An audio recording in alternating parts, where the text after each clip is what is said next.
Cape Cod Broadcasting weaves the listening environments of 99.9 WQRC, Ocean 104.7, WFCC Classical 107.5, Cape Country 104, and CapeCon.com's website experience to reflect the lifestyles of the people who live, work, and play on Cape Cod. We hope that you enjoy this podcast. I'm Laura Reckford, and this is Sunday Journal. We're talking about a very famous boat today, the Coast Guard vessel 36500, and I'm here in the studio with Dick Ryder, who has a very special connection to this boat, and Jay Stradal, who is a board member with the Orleans Historical Society. Welcome to the show to you both. Thank you, Laura. Thank you. And let's first tell people what this boat is. The 36500 is a decommissioned lifeboat from the Coast Guard that was built in 1946 and decommissioned in 1968. And after the decommissioning, it was deeded to the seashore, and unfortunately the seashore did not have the money or the manpower to restore the boat and maintain it. So the Historical Society of Orleans assumed responsibility for the boat and has spent a considerable amount of money and time in restoring her and getting her to working condition. And so recently she's at Rock Harbor during the summer months and is available for people to see and to go on board and take a look. But I think the most important thing about this boat is that it was involved in a very famous rescue in 1952 of a broken tanker called the Pendleton. And various people have said that this is probably the greatest small boat rescue in the history of the Coast Guard, where a total of 32 crew members were rescued that night in a ferocious storm. In February, snow and wind and everything else, and somehow there were 4 Coast Guard members on board, and they rescued 32 of the 33 people on the stern of the Pendleton that night in one trip. So there were 36 people on this boat, on a 36-foot boat, in a howling storm, and it was a significant rescue. It's still famous today. Dick, you have a very special connection to this, so tell us your version of the story. And it was 1952, Dick, and tell us what you were doing that day. Well, I was home from school, sick that day, and the word around town got spread around town late in the afternoon that this tanker was drifting along backside of the outer beach. So the rumor went around town. It wasn't a rumor. It was actually factual that the boat was going to be sent out to the Pendleton stern. And then when it became clear that the boat was coming back soon, our family, my siblings and my parents, were getting ready to go to the fish pier, which is just down the street. And my mother said, if you can't go to school, then you're darn sure not going to go to the fish pier. So I had to stay home. But that was kind of worked out okay because my father was a fisherman, and we had a radio at home that you could listen to the fishermen talking amongst themselves. You could listen to the Coast Guard. You could listen to the Boston Marine operator. When a fishing vessel was offshore, big draggers and stuff for a week at a time, they would call the skipper would call their wives, and then you could hear both sides of the conversation. It was pretty interesting. That must have been a lot of fun. So instead of at the fish pier, I'm sitting at home where it's nice and warm. I mean, and listening to the radio traffic between Chatham Coast Guard station and the motor lifeboat, which at the time had a call letters. They didn't refer to as 36500. It was Nan Fox Dog Sugar, and Chatham was Nan Mike Fox 29. But only a few people know that, or even fewer care.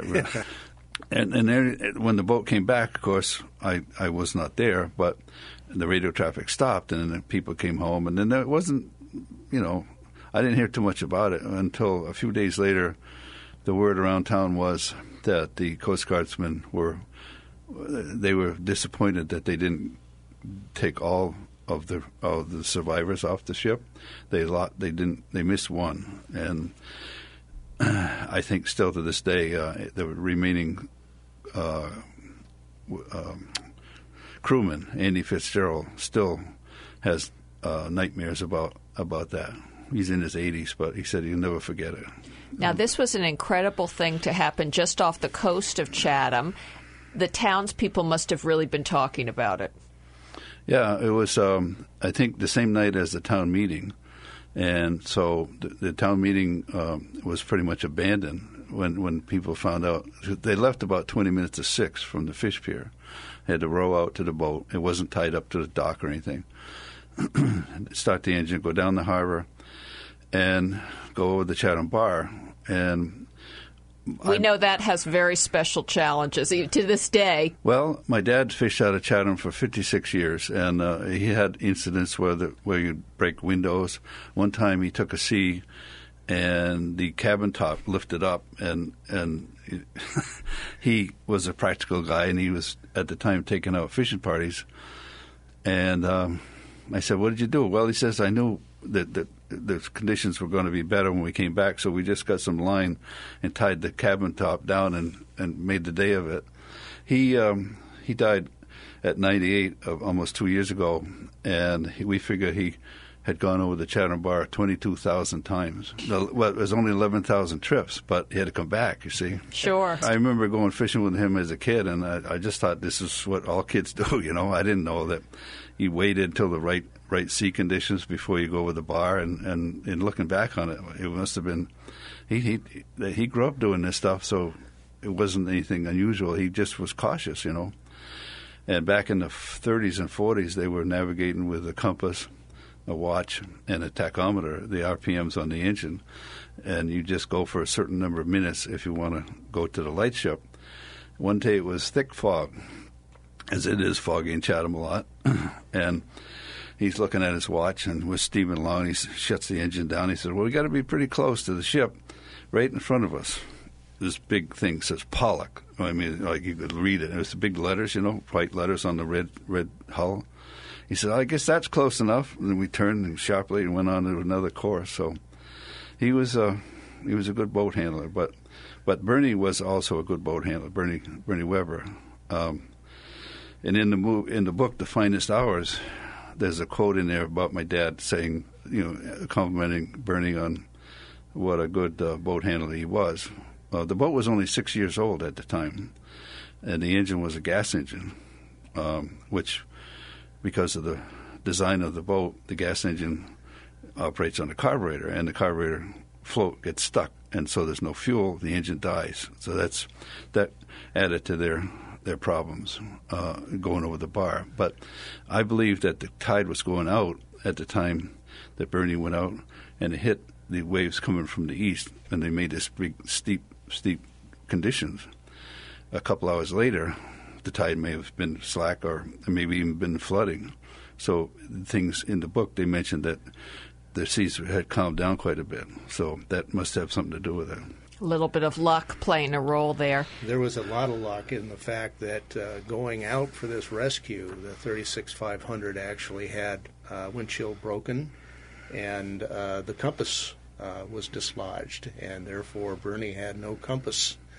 And it makes it an even more incredible story, the idea of having to come back without those navigational aids and not being able to see very much at all, let alone the windshield, but the snowstorm and the blinding spray and waves, that he made it back with all 36 people. I'm Laura Reckford, and this is Sunday Journal. We're talking about a very famous boat today, the Coast Guard vessel 36-500, and I'm here in the studio with Dick Ryder, who has a very special connection to the story, having been there in Chatham as a 12-year-old when this happened, and Jay Stradal, who is a board member with the Orleans Historical Society. Tell me how the Orleans Historical Society ended up with this boat. I can. Bill Quinn, who is deceased a couple of years, but he was instrumental in getting the boat. He and I used to eat frequently at a local Wendy's in Orleans. We call it the executive dining room. Bill was dealing with the Park Service. He was a photographer. He specialized in aerial photography. he took pictures of the Andrea Doria, and he had some connections in Boston with Associated Press and stuff.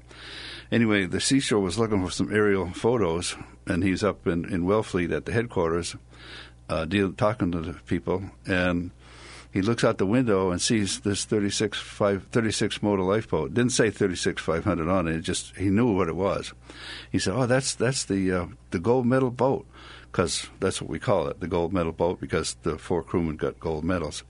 So anyway, he approached the officers there, and they said, "Well, we can't turn the boat over to a private individual, but we can turn it over to an entity, a nonprofit." So he said, "Well, how about the Orleans Historical Society?"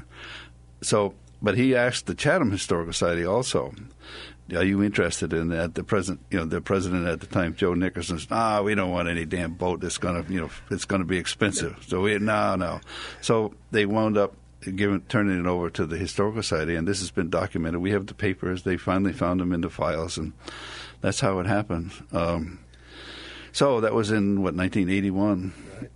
And I think it's important to point out, Dick, that it sat out in the open for roughly 13 years after the Seashore acquired it, but couldn't do anything with it until the time the Historical Society took it over.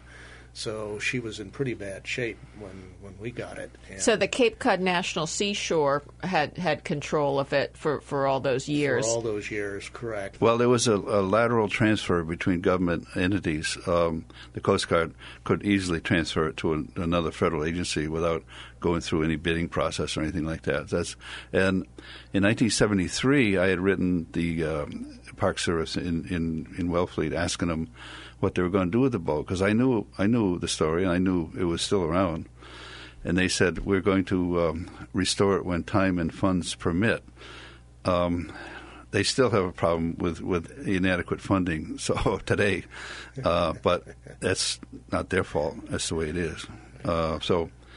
But the Orleans Historical Society, as you said, they stepped in, but you eventually got it at Rock Harbor, and I know it's been there for a number of years. It has been there for a number of years, and I think with the help of many, many people and many hours of dedicated work on a volunteer basis, plus some money that had to be spent to bring her back up to seaworthiness. It's been a tremendous effort, and I think it's a wonderful reflection on, the history of this boat and the history of life-saving, for that matter, on the whole Cape. And people can go see this boat, is that right? That is correct. It is at Rock Harbor during the summer months, and in fact, we do have specific talk and tour events every weekend day, Saturdays and Sundays at 1 p.m. and also 2 p.m.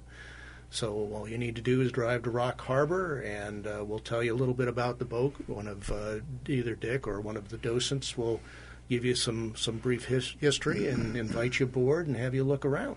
And I know you're doing some special fundraising now for the boat for some needed repairs. We are. And there's always, obviously, the 36,500 is a wooden boat, and anybody who's familiar with a wooden boat knows it needs constant attention because it's never out of the water, including the wintertime. So there's always something to be done, but right now, with a boat that's almost 70 years old, there is some wood rot that needs to be replaced. And while we can patch it up and make it seaworthy on short-term basis, this really does need to be addressed. And so we're facing roughly a $9,000 expense come this fall and winter to literally replace some of the oak planks on the boat. And this is not something that just anyone can do, because it is, as I said, fairly thick oak planks that need to be bent sideways. So it's like taking a 2x4 and trying to bend it. You need the right equipment and the right tools and the right know-how to make that work. You did a very special fundraiser recently, a raffle where a lucky person actually gets to ride on the boat. Is that right? Well, actually, not just ride, but go on a trip to Boston on the boat, which is going to happen in early August. And the winner is spending 2 nights on the Nantucket Lightship in Boston Harbor, and may also be able to see the commissioning of a new Coast Guard cutter called the James that is named after a gold medal winner Coast Guardsman who worked out of Hull in the early 1900s. A once-in-a-lifetime opportunity for a lucky person. I'm sure you'll be doing other fundraisers coming up for the boat. We will, absolutely. And you, as a member of the Historical Society, the boat is available to you for if you'd like to take a ride. But we do require that you be a member and obviously kick in a little money to pay for the ride. And before we run out of time, I want to get back to Dick Ryder, who's here, and you were telling us about, as a 12-year-old, listening to the radio that night. Well, the station was, they were talking back and forth to the boat, and there were long gaps in between the conversation. I think when Bernie radioed said, "Do you want me to go over the bar?" And I can't remember because my memory has been filled in with several books that have been written about this. But he asked, "Do you want me to go?" And they said, "Proceed as directed." So then there was no contact for quite a while. He gets all these people on his boat, 32 of them, and he calls back to the station and said, then the Coast Guard cutters offshore was saying, "Hey, wait a minute, bring those people out to us." And he said, "I'm not going to do that. That's crazy." He said, "I just spent all this time getting these people off a metal ship. I'm not going to go. I don't even know. I don't have a compass. I can't go there." So he shut the radio off. So he pretended that it wasn't working. But then he comes over the bar. He calls the station and says, "I'm just over the bar and I'm coming back." So everything I've read, it is consistent with what I kind of remember, but I never thought. I mean, when I was a kid, I rowed my father's dory in front of the fish pier, and this boat would go by me, making a big wake and stuff. And I never thought I'd ever be on it, let alone get to run it. I've actually circumnavigated Cape Cod with this boat, not at the same time, but in the last 14 years, I've had an opportunity to run it and been around Cape Cod the whole. And made trips to New London and Boston and Salem, Mass, and Nantucket. So it's become a big part of your life. It is, and my wife will subscribe to that theory, I'm sure. And we're about to be out of time. I just wanted to give one more moment to let people know how they can get in touch with the Orleans Historical Society, find out more about the boat, maybe go visit it. Absolutely. The Historical Society is actually headquartered in an 1834 meeting house on East Main Street and River Road in East Orleans. Very easy to get to. And there's information on OrleansHistoricalSociety.org for anybody that would like to search online. There's also a website for the 36500 with more information. The boat itself, again, is at Rock Harbor. It's tied up at the end of the parking lot. It's kind of hard to see at low tide because the walkways and so on hide it, but it's there, and it's just amazing. Anybody that comes up and says, "How many people were on that boat?" And you just cannot believe a 36-foot boat sounds big, but when you try and get 36 people on it, it's not that big at all. I've been talking to Dick Ryder and Jay Stradal about the Coast Guard boat 36500 that was involved in the rescue of the Pendleton. Thank you both for being on the show today. Thank you, Laura. Thank you. I'm Laura Reckford, and this is Sunday Journal. This podcast is a presentation of Cape Cod Broadcasting, which is solely responsible for its content. Thank you for listening. For more information, please visit us at capecodbroadcasting.com.